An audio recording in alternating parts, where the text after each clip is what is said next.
Sebagaimana yang kita ketahui, menghargai hak dan privasi orang lain sangatlah penting untuk menghindari hal-hal yang tidak diinginkan.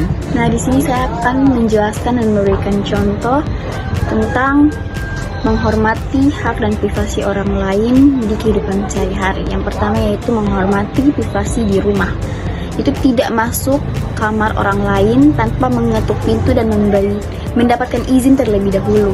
Yang kedua yaitu percakapan pribadi, tidak menguping percakapan orang lain dan tidak membicarakan hal-hal yang diungkapkan dalam kepercayaan.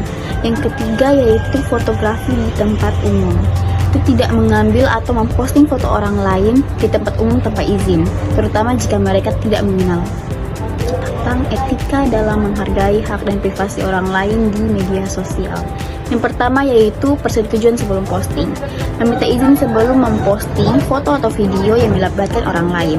Yang kedua yaitu tidak menyebarkan informasi pribadi. Menghindari berbagi informasi pribadi orang lain seperti alamat rumah, nomor telepon tanpa persetujuan mereka. Yang ketiga yaitu komentar yang menghormati. Menjaga kesopanan dan menghormati pendapat orang lain saat berkomentar di media sosial. Oke, dan yang terakhir yaitu dalam komunitas. Yang pertama yaitu menghormati keputusan orang lain. Bukan hanya dalam komunitas, tapi dalam keseharian kita juga kita harus menghormati orang lain. Seperti menghormati keputusan dan preferensi individu dalam berbagai hal, seperti keinginan untuk tidak terlibat dalam kegiatan tertentu. Yang kedua yaitu penggunaan data komunitas. Tidak menyalahgunakan data pribadi anggota komunitas yang diperoleh melalui survei atau aktivitas lain. Yang ketiga yaitu kerjasama dan empati.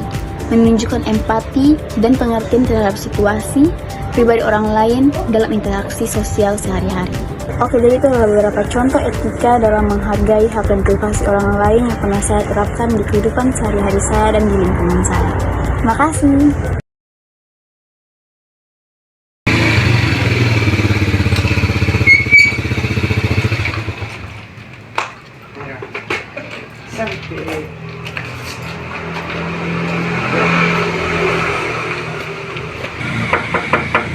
Dafa.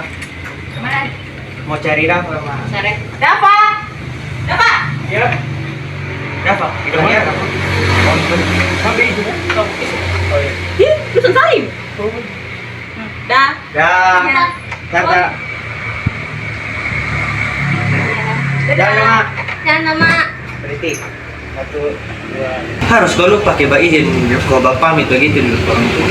Jangan begitu Fidel, namanya kan itu budaya di dalam keluarga yang kalau keluar harus minta izin di orang tua. Nah, Oh, nas beta di rumah bisa begitu, nah beta langsung jalan-jalan di sana. Mas kau jalan tuh sih. Masuk. Ya. Aduh.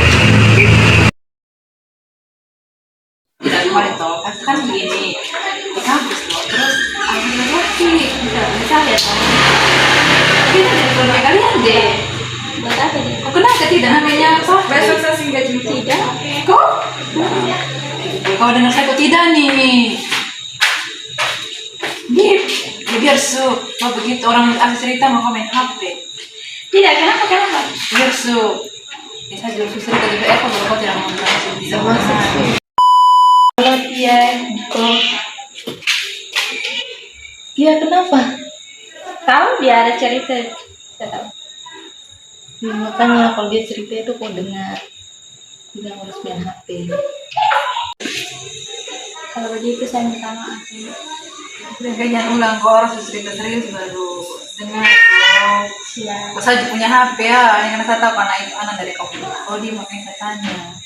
Ya, saya minta maaf ya. Ya,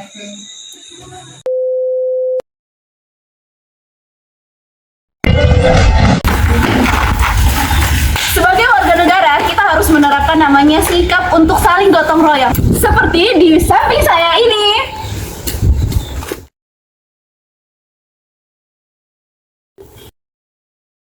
Nah, kerja bakti merupakan salah satu bentuk gotong royong yang kita bisa sebagai warga negara lakukan di kelompok terkecil, yaitu di kelompok masyarakat. Ketika kita melakukan aktivitas ini secara bersama-sama, tentu pasti akan memberikan dampak yang sangat baik, terutama salah satunya implementasi di mana kita sebagai warga negara bersatu untuk mencapai tujuan bersama.